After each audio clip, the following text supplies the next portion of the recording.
o avatar da nova era. E o Krishnamurti, durante 17 anos, era o chefe dessa ordem da estrela. Mas quando ele chegou aos 30 e poucos anos, que ele amadureceu, ele viu que estavam criando uma igreja em torno dele, né? Até apóstolos tinha nessa igreja, as pessoas se nomeando apóstolos e tal. E ele viu que aquilo ali era completamente contrário ao trabalho dele. Então, ele simplesmente dissolveu uma organização que tinha 40 mil membros espalhados pelo mundo. Isso em 1928. Ele tinha aproximadamente 33 anos de idade. E mandou devolver as propriedades e disse: o meu trabalho não é criar novas igrejas. O meu trabalho é ajudar o homem a ser incondicionalmente livre, livre dos seus próprios condicionamentos, das suas próprias ilusões, né? Isso para mim foi uma prova de incorruptibilidade, porque tudo o que os gurus querem é dinheiro e seguidores, né? E ele fez exatamente o contrário. Ele devolveu as propriedades, dissolveu a organização. Ele falou: eu não quero seguidores, né? Eu não quero ser o mestre, eu quero ser o companheiro. Quer dizer, isso é um ato de profunda humildade, né? Você não se colocar numa posição de superioridade, e não impediu dele dar a mensagem dele. Ele passou a vida inteira dando palestras pelo mundo, teve no Brasil, ficou 4 meses no Brasil, em 1935, e ele fala muito no autoconhecimento. E a principal ferramenta que ele insiste no tema do autoconhecimento chama-se observação. Observação. Eu diria que essa é a chave do autoconhecimento. Observar, observar sempre. Observar sem concluir. Observar sem julgar. Observar sem dizer eu sei. Observar. Porque à medida que a gente observa, as ilusões começam a se descortinar sozinhas. Mas muitas vezes nós nos apegamos às ilusões, seja por medo, seja por desejo de realização, talvez até por ignorância mesmo. Nós nos apegamos às nossas próprias ilusões, às nossas projeções, e por isso nós sofremos. Então, o observar, ele passa por observar tudo. Observar a nós mesmos, observar os outros, observar os relacionamentos, observar a vida, observar a natureza. Quando a gente se coloca nessa postura de mera observação, a gente já entra num estado de atenção. E esse estado de atenção, ele faz toda a diferença. Por quê? O que nós somos essencialmente? Nós somos o corpo enquanto estamos aqui nessa dimensão material, que em algum momento saímos, mas por enquanto somos, né? Somos as emoções que nos movem. A nossa energia motivacional tem a ver com as emoções, o nosso querer e o nosso não querer. Os nossos humores, as raivas que passamos, é aquilo que a gente não quer, né? E os grandes prazeres em geral é aquilo que a gente quer. Tudo isso está no nosso corpo emocional e que nos movimenta na vida. Não é assim? E temos também a faculdade pensante, essa extraordinária capacidade de pensar, que nos diferencia essencialmente dos animais, mas que é a nossa grande fonte de ilusões. A nossa capacidade de pensar é a que cria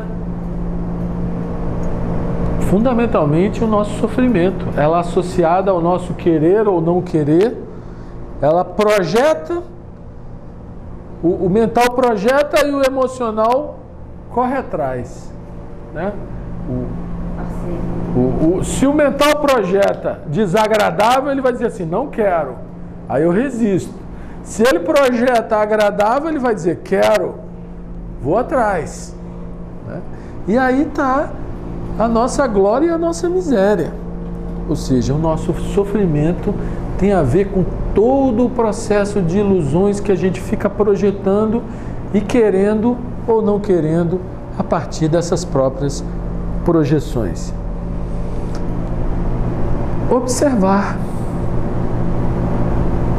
o corpo, observar as emoções, observar os pensamentos. Isso é possível? Eu já vi que aqui nós temos vários médicos aqui nesse grupo teosófico, né? Quando a gente vai ao médico, se a gente não observa o próprio corpo, a gente não tem condição de relatar para o médico o que está sentindo de maneira a ajudar o trabalho dele. Claro. Dizem que uma das maiores bobagens que a pessoa pode fazer é mentir para o médico. Porque se ela mente para o médico vai dar o remédio errado. Não é assim? Então eu primeiro preciso observar o meu corpo para dizer, doutor, eu sinto isso, sinto isso, sinto isso. Aí ele vai pegar a sua descrição, vai olhar lá nos livros, na experiência, no conhecimento acumulado e dizer, olha, isso aí é fígado, não, isso aí é vesícula, ou isso aí sei lá o quê. Não é assim? Mas nós precisamos observar o nosso corpo. Não tem médico que vai resolver o nosso problema se nós próprios não sentimos, observamos e podemos então cuidar do nosso corpo. Então, primeiro a cuidar do nosso corpo somos nós mesmos. Se nós tivermos observação atenta, nós não exageramos. Não exageramos na comida, não exageramos na bebida, não exageramos nem no exercício, nem na falta de exercício, né? Porque a vida sedentária é uma fonte de problemas de saúde muito grande, não é assim? Então você precisa observar o corpo para dar a ele o que ele precisa, os nutrientes adequados. Na própria alimentação, cada organismo é uma coisa, né? Eu sei que pepino não cai bem na minha digestão, então eu não como pepino. Não quer dizer que na dele ou na dela não vai cair bem. Mas por quê? Porque eu observo. Um dia eu comi e vi que não caiu bem, no outro dia eu não comi e caiu bem. Não é assim? Cada um tem que observar o seu próprio corpo para ter uma alimentação saudável, uma vida exercitada, né? Enfim, porque ele é a base do trabalho. Sempre que o corpo está afetado, as emoções também ficam afetadas e os pensamentos também. Então não adianta você querer edificar um prédio com a base. É assim? É lógico que não quer dizer que você com o corpo danificado você não possa ter uma vida espiritual. Pode, mas o trabalho, a energia que você vai gastar ainda é muito maior do que quando você tem um corpo sadio. Porque o corpo sadio, ele não te pede, ele não te cobra, ele está ali tranquilo, ele é a base sólida do trabalho que você faz. Mas você tem que fazer um trabalho forte também com as emoções.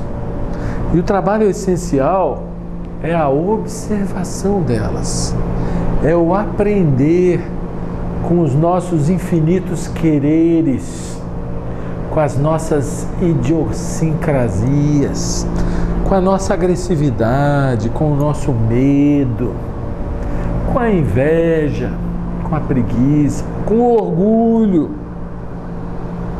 não é?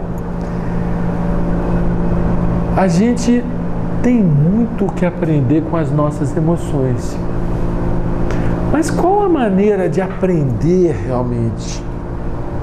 É observá-las com isenção, não julgar, observar. É aquela história, cada vez que eu estou com raiva, o que está acontecendo comigo? Simplesmente o meu querer está sendo frustrado. Eu queria uma coisa e as coisas aconteceram diferentes do que eu queria. Então, cada vez que alguém me incomoda, cada vez que alguém me desperta uma animosidade, uma antipatia, cada vez que alguém me suscita raiva, essa é a hora de aprender. Não é um aprender teórico, não é um aprender explicativo, conclusivo. Olhar para aquilo, é ver o meu eu ali manifestado naquele querer que está com aquela explosão de energia, ou com aquele ressentimento, ou com aquela mágoa. Tudo é o meu eu, com as suas comparações, projeções, ilusões, que geram estados emocionais. Assim? Então, olhar para aquilo, ver aquilo sem vergonha, sem pudor, sem se enganar, sem explicação, sem justificação. O autoconhecimento pressupõe a gente ver as coisas mais sórdidas dentro da gente, mas sem reação a elas.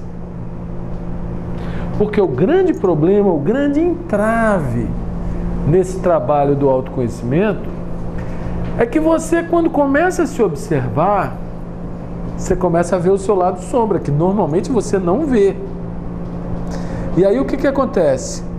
Você começa a ver o orgulho, você começa a ver a inveja, você começa a ver os preconceitos, você começa a ver coisas horríveis. Mas quando você chama de horrível, é uma reação ao que você está vendo. E a verdade, ela não é boa nem ruim, ela é o que é. Tá claro? Mas como a gente reage ao que a gente está vendo, a gente, não, eu não sou isso. E aí, não quero ver mais. E a partir daí eu jogo para o inconsciente e continuo sem me perceber. O autoconhecimento, ele é essencialmente percebimento. Ele é a sacação interior, a ficha que cai. Quando eu percebo, existe uma expansão da consciência. Mas esse percebimento, ele ou vem de dentro ou ele não vem. Não é porque eu li o livro tal, não é porque eu assisti a palestra tal, não é porque... Ele não vem de fora. Esse estalo na consciência, esse insight, esse flash, ele é uma transformação na consciência. Normalmente, quando as ilusões caem, a verdade aparece. Mas eu preciso ser um observador atento para poder ver isso é uma ilusão, isso é uma projeção, é o meu querer, é o meu desejo, é a minha imaginação que está projetando. E aí eu pinto um quadro da realidade que não é a realidade. Porque a realidade não é um quadro. A realidade é essa coisa dinâmica, mutante, em eterna transformação. E quando eu pinto um quadro e digo a realidade é isso, pronto, aquilo está morto. Aquilo é um quadro só, é um registro de memória que eu entronizei e passo a acreditar naquilo. E isso é uma ilusão, porque a realidade ela não é um quadro de memória. Tá claro? Então, o trabalho que se faz através da observação de si mesmo, ele demanda profunda humildade. E essa humildade é para eu ver as coisas mais sórdidas no meu próprio caráter, seja a minha agressividade, seja a minha vaidade, seja o meu orgulho, seja a sensualidade exacerbada, seja o que for, né? Você olhar a coisa como ela é, sem a ideia do que deveria ser. Por que sem a ideia do que deveria ser? Porque quando você vê e projeta o do que... Vamos supor que eu tenho, hipoteticamente, uma tendência à desonestidade ou à mentira, né? Aí eu vejo que eu vou mentir para alguém, hipoteticamente. Eu não quero ser assim, eu não posso ser assim. Aí eu crio aquele conflito. Quando eu vejo, eu estou mentindo. E aí eu caio naquela história de São Paulo. Por que não faço o bem que quero e faço o mal que não quero? O que é isso? Isso é o conflito, né? Então, se eu estou mentindo e percebo que estou mentindo,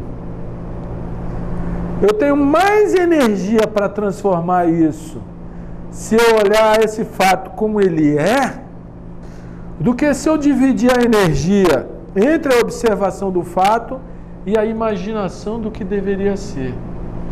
Porque na hora que eu projeto o que deveria ser, eu criei um espaço que dá margem ao conflito. E o conflito, diz o Krishnamurti, ele diz: todo conflito é desperdício de energia. Todo conflito. Seja o conflito de você consigo mesmo, seja o conflito com os outros. Todo conflito é desperdício de energia.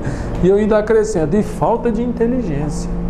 Porque a pessoa com inteligência, ela não entra em conflito. Ela simplesmente não faz queda de braço. Ela sempre tem uma maneira diferente de se relacionar sem gastar energia com conflito, né?